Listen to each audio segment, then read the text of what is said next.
My journal for today, 1 Timothy, chapter 4, verse 8. Reflection. For bodily exercise profiteth little, but godliness is profitable unto all things, having promise of the life that now is, and of that which is to come. Today, as I sat still and let my heart dwell on this verse, something began to stir in me. I couldn't shake this comparison between godliness and martial arts. At first I saw them both as just different types of training, bodily exercise, perhaps like martial arts, discipline, movement, learning technique. And godliness, I thought it meant mastering scripture, becoming more holy, attending church regularly, or behaving righteously. But as I sat deeper in contemplation, something cracked open inside me. I began to realize, in martial arts, true training is not about learning forms.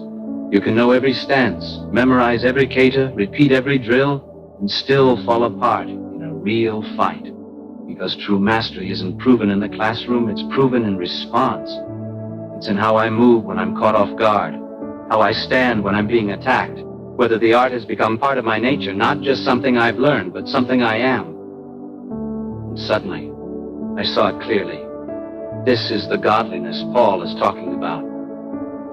Godliness isn't a spiritual performance, and it isn't reading 10 chapters a day or quoting scripture fluently.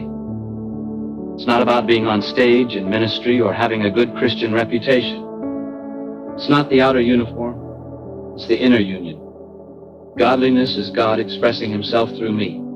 Not me trying to be holy, but Christ living in me, moving through me.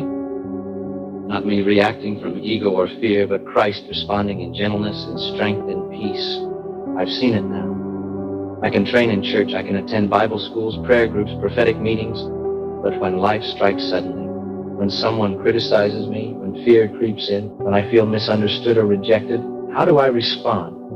If I respond from pride, fear, bitterness, or self-pity, then maybe what I've been training is just religious form, not spiritual life. True godliness is trained in the combat of daily life. When I'm weary, do I lean on Christ or collapse inward? When I'm falsely accused, do I lash out or rest in the Father's presence? When I have no money, no success, can I still rejoice, still love, still give? That is where God lives through me. And then I saw something deeper. Paul doesn't stop by saying godliness is profitable for now. He says it has a promise of the life that now is and the life that is to come. This shook me. I realized there is a reward. Not just the daily peace, joy, and strength that come from living in union with God, but a reward that stretches into eternity. Just like martial artists trained to embody a code, to defend, to lead, to represent something greater, so I too am being trained to reign with Christ, not just to be saved, but to be matured. Not just to survive, but to be saturated with God. To become the kind of son who brings joy to the Father's heart, who is fit to lead, serve, and reflect Christ's glory for all eternity. Some will be saved, yes, yet as through fire. Their works may be wood, hay, and stubble. But those who allow God to live through them, who train not just by knowledge but by surrender, will receive crowns, inheritances, eternal joy. This is why I train. This is why I yield. Not to earn love, but to release the one who loves through me. Not to gain position, but to express the King within me. Not for applause, but for the eternal promise.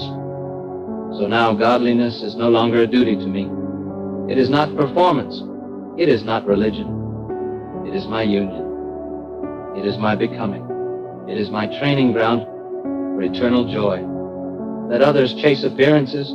I choose godliness, God living through me, in every pain, in every pressure, in every unnoticed moment, because this is my life, and this is my reward.